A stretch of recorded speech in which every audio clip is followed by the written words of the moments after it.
Ya, halo, selamat pagi, selamat sore, selamat malam. Eh, Bertemu lagi, nggak bertemu lagi sih. Kalian dengar lagi di eh, mata kuliah tipografi di pertemuan kelima ya. Setelah sebelumnya kita ngebahas tentang bagaimana posisi atau bagaimana perkembangan tipografi dalam seni rupa dan desain, desain. Gitu. Nah, di kemarin kan apa namanya? Kita juga ngebahas tentang sedikit tentang klasifikasi huruf ya. Dan cara menentukan mengukur huruf gitu. Bisa ya jenis-jenis hurufnya sih sebetulnya. Yang mencerahkan ke arah situ sih kemarin. Kemudian untuk di pertemuan kali ini kita bakal membahas tentang si anatomi huruf, anatomi dari sebuah huruf seperti itu. Eh, Sebenarnya langkah awal untuk mempelajari tipografi ini itu adalah dengan memahami dulu anatomi huruf secara seksama gitu sebetulnya secara benar lah, secara ya secara teliti gitu. Dan seperti ya nggak jauh beda sih sama tubuh manusia gitu, di mana misalnya huruf di sini harus memiliki berbagai organ yang berbeda. Gabungan seluruh elemen dari sebuah bentuk huruf eh, dikatakan sebagai sebuah identitas visual yang dapat membedakan antara huruf ya, yang satu dengan yang lainnya, misalnya si jenis-jenis hurufnya ini. Kemudian dalam desain komunikasi visual dikatakan sebagai visual language gitu. Si tipografi ini, tipografi dalam DKV itu dikatakan sebagai visual language, yang berarti bahasa yang dapat dilihat. Tipografi adalah salah satu sarana untuk menerjemahkan kata-kata yang terucap ke halaman yang dapat dibaca atau ke sebuah bentuk yang dapat dibaca. Peran dari tipografi ini pun adalah sebagai alat yang mengkomunikasikan, bukan alat, suatu bentuk yang mengkomunikasikan ide atau informasi dari halaman ke audiens atau pengamat gitu. Di sini ada apa namanya Ben Lierman yang menulis buku Types of Typefaces di tahun 1967 yang kemudian dikutip oleh uh, Anggraini dan Natalia di situ adalah juga dia peneliti dan penulis buku juga yang mengatakan setelah di kutipannya ini ia mengatakan bahwa dua hal yang akan menentukan kesuksesan desain yang berkaitan dengan penggunaan tipografi. Di antaranya ada legibility dan readability. Gitu. Nah, di sini untuk legibility adalah tingkat kemudahan untuk mata mengenali suatu karakter atau si hurufnya ini tanpa harus berupaya gitu. Tanpa kita harus mikir oh ini huruf apa ya, kayak misalnya apa band metal gitu yang akar-akaran gitu. Dan kemudian readability, di sini readability adalah penggunaan huruf dengan memperhatikan hubungannya dengan huruf yang lain sehingga terlihat jelas. Readability lebih kepada ini sih, keterbacaan sama aja sebenarnya, dua-duanya keterbacaan sebetulnya, karena dari untuk legibility lebih kepada si apa namanya, ketika sekilas melihat itu langsung langsung tidak susah untuk membacanya gitu ya, tidak tidak susah untuk membacanya, tapi untuk readability itu lebih lebih jelas gitu si teksnya. Sebenarnya di sini ada style 3 uang sih sebetulnya, kayak masih satu yang berkaitan satu sama lain, legibility dan readability. Uh, Ya secara simpelnya mungkin ini untuk legibility lebih kepada si bentuknya, lebih kepada si bentuk dari apa namanya dari si tipografi ini, dan readability lebih kepada keterbacaannya atau si bentuk-bentuk per hurufnya di si tipografi gitu, biar terlihat biar terbaca dengan sangat-sangat mudah.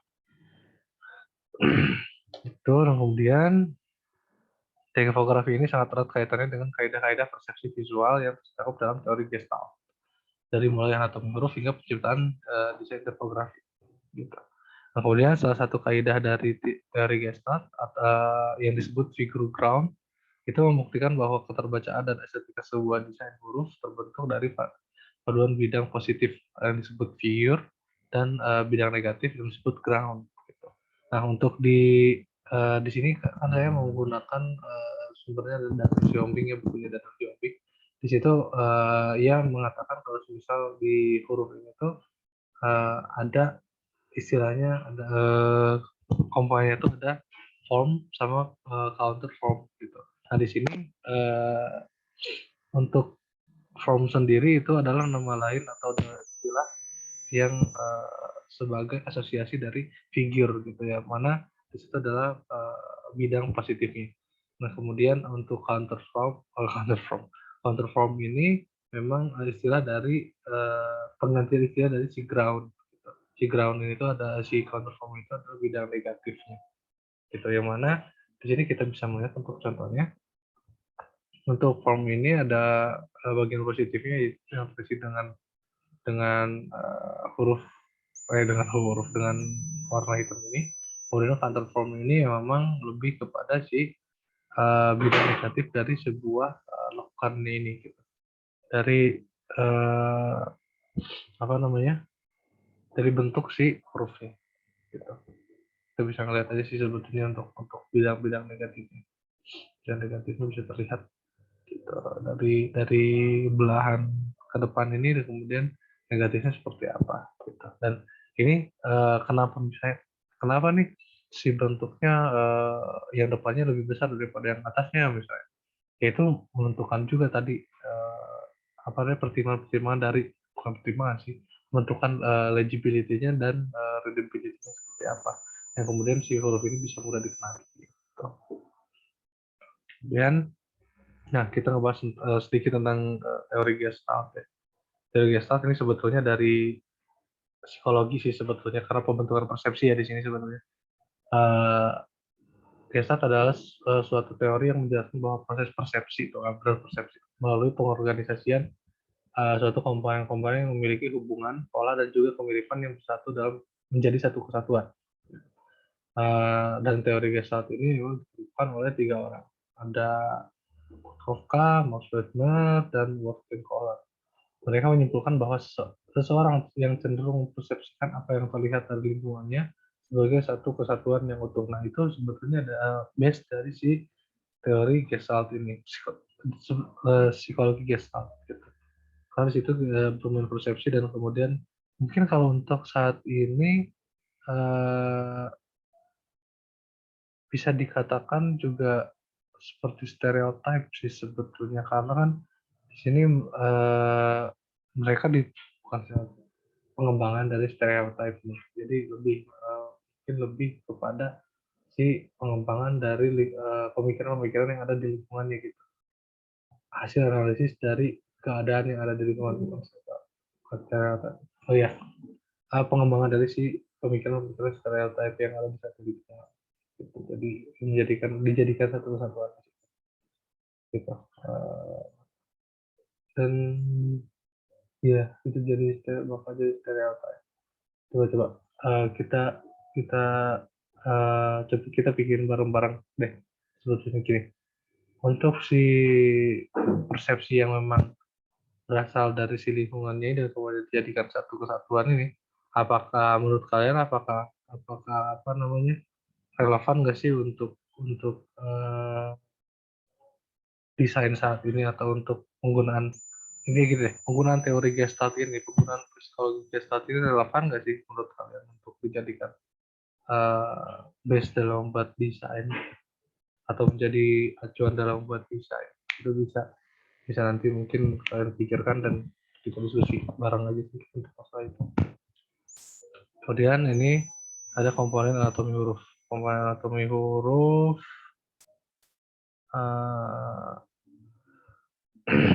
dalam tipografi huruf memiliki bagian-bagian berbeda yang memiliki ciri khas dari beberapa jenis typeface.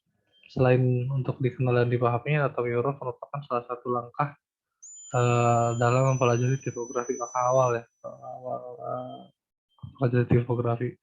Sebetulnya ketika kita sudah memahami huruf secara baik gitu dan itu juga akan paling lulus dengan mudahnya kita dapat mengenal mana karakteristik dari si huruf itu sendiri gitu. Si tiap-tiap jenis huruf ya. Dan apa namanya? Ya sebetulnya nanti juga di huruf ini terdapat beberapa istilahnya apa sih? Terminologi dalam anatomi huruf gitu ya. Dan di sini menurut Daniel Siombing sepertinya seperti halnya tubuh manusia, huruf memiliki berbagai organ. Oke. Organ yang berbeda, gabungan seluruh komponen dari suatu huruf merupakan identifikasi visual yang dapat membedakan antara huruf satu dengan yang lain. Dan di sini berikut adalah terminologi yang digunakan dalam penamaan komponen-komponen yang terstruktur dalam anatomi huruf. Nah, di sini ada baseline, cup A, cup high, cup A, midline, X high, terus ascender, descender. Coba kita lihat. Nah, ini kan kecil nih. Mungkin kalian juga agak bingung. Kita, sama juga kecil. Nah, ini kita lihat aja langsung di sini untuk biar lebih jelas ya. Untuk baseline, garis yang menjadi batas dari bagian bawah huruf terbesar, huruf besar dan badan huruf kecil tanpa scanner dan discanner. Garis yang menjadi batas dari bagian terbawah, baseline. Nah, ini dia. Bagian terbawah huruf besar dan huruf kecil tanpa scanner dan scanner. Oke, nanti kita bahas scanner dan scannernya seperti apa. Kemudian cap height. Di sini garis yang menjadi batas dari bagian teratas huruf besar. Garis yang menjadi batas dari bagian teratas huruf besar. Nah, ini adalah berarti sebetulnya untuk patokan huruf besar itu adalah baseline dan cap height. Cap height, cap height. Untuk batasan dari huruf kapital. Huruf kapital. Nah, kemudian di sini ada midline. Midline di sini garis yang menjadi batas dari bagian atas dan badan huruf kecil. Badan huruf kecil. Nah, di sini adalah batas atas atau tingginya dari si huruf kecil. Ini tanpa scanner ya. Maksudnya scanner di sini masih di luar. Karena untuk base-nya adalah di sini ya. Untuk P itu kan seperti ini. Kemudian X-High. Di sini jarak ketinggian dari baseline sampai ke midline. X-High merupakan tinggi dari badan huruf kecil. Cara yang termudah mengukur ketinggian badan huruf kecil adalah dengan menggunakan huruf X. Nah, di sini X-High ini tuh emang adalah ukurannya. Kita di ukuran yang huruf kecil itu antara si midline dan baseline. Gitu. Jadi itu untuk pengukuran huruf kecil. Gitu. Jadi huruf kecil itu terpatok semua ya, semua huruf terpatok dengan midline sama baseline dan X-nya itu pasti sama. Gitu. Nah, kemudian untuk ascender di sini bagian huruf kecil yang posisinya tepat berada di antara midline dan kayak gitu. Di sini ascender adalah yang paling ke atas gitu, ke atas. Kemudian di sini ada ascender kecenderungannya memang lebih tinggi dari kayak gitu. Dan di sini ada midline dan PPI itu adalah patokan dari terbentuknya ascender gitu. Dan ascender ini tuh memang untuk beberapa huruf, beberapa jenis huruf memang mungkin ini kan di atas PPI ini. Untuk beberapa huruf mungkin sejajar mungkin saja itu sebetulnya gitu. Nah, kemudian untuk ascender ini adalah ke bawahnya, bagian huruf kecil yang posisinya tepat berada di bawah baseline. Nah, untuk ascender tadi peruntukannya ada huruf D, huruf H kecil, terus kemudian B dan lain sebagainya. Untuk ascender ini ada huruf G kecil, ada ya P, ada Q, ada Y, gitu. Itu menggunakan descender.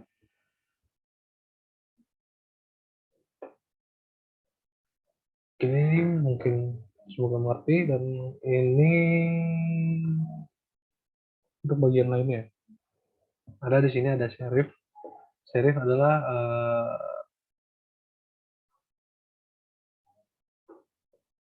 Oke. Di sini serif adalah maksudnya adalah ada buntutnya gitu, ada apa namanya?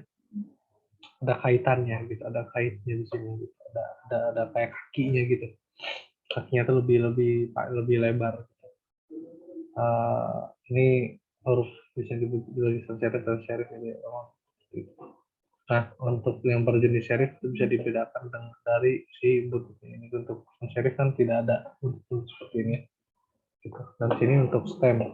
Stem adalah garis tegak seperti pada huruf B, misalnya isi badannya gitu, isi badan tiang tingginya, tiang pinggirnya, dan kemudian garis diagonal seperti utama seperti huruf V. Itu ini diagonal ya untuk huruf V. Itu stemnya. Stem juga biasanya dikenal sebagai pembangun tubuh utama pada sebuah karakter huruf.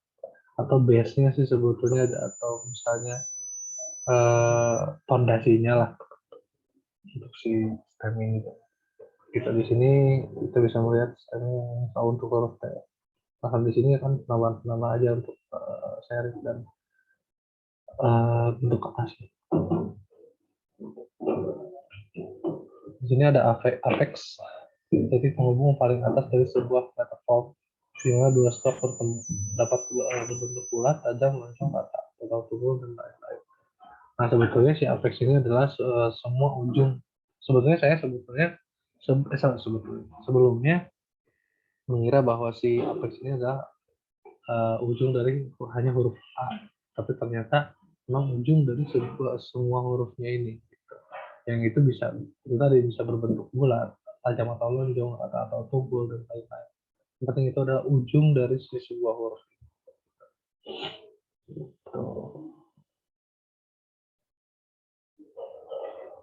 Udah ada gambar. Bar di sini adalah sebuah stroke horizontal yang sebagai penutup. Maksudnya di sini tuh sebagai penutup di sini itu adalah menutup si bagian dari apa namanya si titik counter formnya ini yang tadi kita bahas dulu, untuk menjadikan untuk perlihatkan jenis hurufnya. Si counter formnya ini kemudian dibantu dengan si bar ini untuk apa namanya legibility gitu. Terus kemudian ada bracket. Ini bracket sebuah suku segitiga dari kaki pada ujung beberapa stroke pada umum. Bracket di sini adalah si seperti fondasinya juga, fondasi dari si apa namanya si serif itu sendiri untuk bracket itu. Kemudian di sini bisa kita lihat ada beberapa wilayah, ada link, ada loop, ball, shoulder, terminal, eyes, counter, axis, palm, tail, dan open counter. Di sini kita bisa melihat beberapa penamaan dari struktur-struktur huruf. Kita breakdown satu-satu. Di sini ada ball. Ball di sini ada kurva parabola tertutup yang terbuka yang menciptakan kesan ruang di dalam untuk ball. Nah, ini untuk ball. Di sini berarti ya si bentuk ini nih, yang putih ini ball-nya nih, ruang parabola tertutup dan terbuka menciptakan.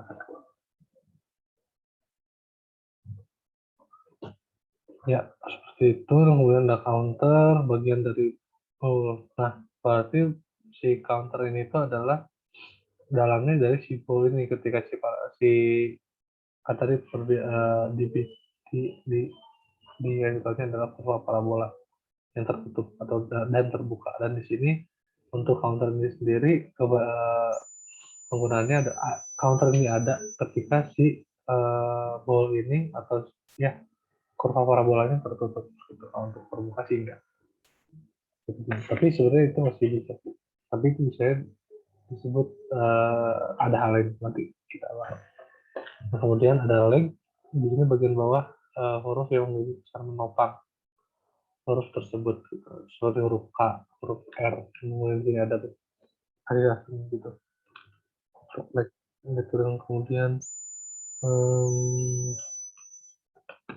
solder, di sini solder itu bentuk panggung yang biasanya merupakan pangkat led. Maksudnya seperti penyangga sih sebetulnya, kayak tangannya dari sebuah huruf itu sendiri gitu. Dan itu juga bukan sampai ke bawahnya, tapi hanya sebagai penghubung saja sebetulnya. Jadi itu solder dari sebuah huruf tuh. Kayak misalnya ada huruf R kecil misalnya, itu bisa ada soldernya tuh. Gitu. Dan huruf-huruf T kecil juga ada tuh. Itu ada. Kemudian yang di bawahnya tuh soldernya lebih cenderung di bawah. Kalau ada aksis di sini, aksis ini garis tak nampak ruang bagi sebuah huruf sehingga bagian atas dan bawah untuk aksis. Di sini untuk aksis sendiri adalah bagian tengah dari uh, keseimbangan dari sebuah huruf itu sendiri gitu. Aksis ini. Jadi penentu si apa namanya ya penentuan utama huruf ya sebetulnya keseimbangan sorry itu keseimbangan si huruf itu sendiri, keseimbangan dari sebuah jenis huruf ya, sebuah huruf. Nah kemudian ada tail di sini biasanya merupakan bagian yang berada di bawah garis scanner yang secara umum ditemukan pada huruf Q dan G, C, P, Q, dan G. Jadi untuk tailnya ini kemudian kalau misalnya dibaca kan jadi A ya. Kemudian nanti adanya bar itu adalah untuk penanda dari si perbedaan si huruf ini gitu. Untuk tail ada G, kemudian ada apa namanya ya tadi ada J, ada yang ada tail. Kemudian di sini ada terminal, bagian ujung lurus atau lengkung dari setiap stroke yang tidak mengikutsertakan bagian dari huruf tersebut. Misalnya ada C, terus kemudian ada apalagi Q juga termasuk misalnya di atasnya ini huruf terminal gitu. Yang bagian ujung yang lurus dari setiap stroke yang tidak mengikutsertakan bagian dari huruf tersebut. Jadi bukan disebut serif lagi terus terminal. Terus sebetulnya juga udah berbeda sebetulnya. Dan untuk ada swirling, ini tarikan garis yang biasanya melengkung sebagai penghubung antara bold dan loop atau loop. Nah kita ngebahas dulu loop atau loopnya di sini. Terdapat pada bagian huruf G yang ada di bawah garis baseline yang terhubung kepada bold.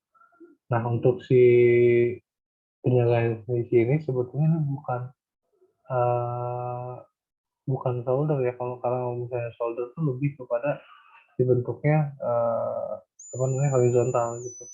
Sementara ketika ini hanya sebagai link atau penghubung dan mungkin ini kalau kita tarik lagi mungkin itu bisa juga disebut solder gitu. Nah penyebutan link dan solder ini kita bisa bisa bisa apa namanya bisa breakdown lagi ini semua sebetulnya gitu. Apakah si link dan solder ini adalah satu hal yang berbeda atau satu hal yang sama gitu. Itu kita kalian bisa cari sendiri dan kita cari sama-sama dan kita diskusi. Kemudian nih loop adalah untuk tadi bagian yang berada di bawah baseline itu dari huruf yang tadi hubungannya dengan si link itu. Dan kenapa bisa makan loop memang di situ kesannya ada posisi kayak berputar-putar gitu ya. Maksudnya kayak ketika ini bersangkut bersangkut dengan cara menulis, cara membuat dan lain sebagainya gitu. Si proses seperti ini. Kemudian di sini ada stroke. Nah, kita beralih dari komponen anatomi tadi ada stroke. Di sini pada dasarnya setiap stroke terdiri dari kombinasi berbagai guratan garis atau stroke yang terbagi menjadi dua garis dasar atau basic stroke dan garis secondary stroke. Itu untuk basic stroke. Nah di sini ada tadi kayak stemnya ya, stemnya ini kayak stemnya adalah base dari si pembuatan hurufnya. Itu untuk ini untuk huruf F ya. Nah kemudian di sini ada secondary stroke-nya tambahannya. Kemudian untuk basic stroke-nya untuk huruf C itu memang ini menggunakan shape-shape yang dasar sebetulnya, menggunakan bentuk dasar kemudian itu dihubungkan. Dan makanya di situ ada tail, ada axis, ada apa namanya, ada link, ada solder gitu. Itu tuh menggabungkan si bentuk-bentuk dasar dengan yang kemudian dijadikan sebagai atau dikenal sebagai huruf gitu. Diperkenalkan sebagai huruf. Nah, di sini untuk garis dasar yang mendominasi struktur huruf dalam alfabet dibagi menjadi 4 kelompok besar. Itu salah satunya ada garis vertikal dan horizontal, garis miring, garis vertikal dan kurva, dan kurva. Nah, di sini kita bisa lihat untuk apa namanya garis dasar atau bentuk dasarnya dari sebuah huruf adalah untuk yang garis vertikal dan horizontal ada E, F, H, I, L, T.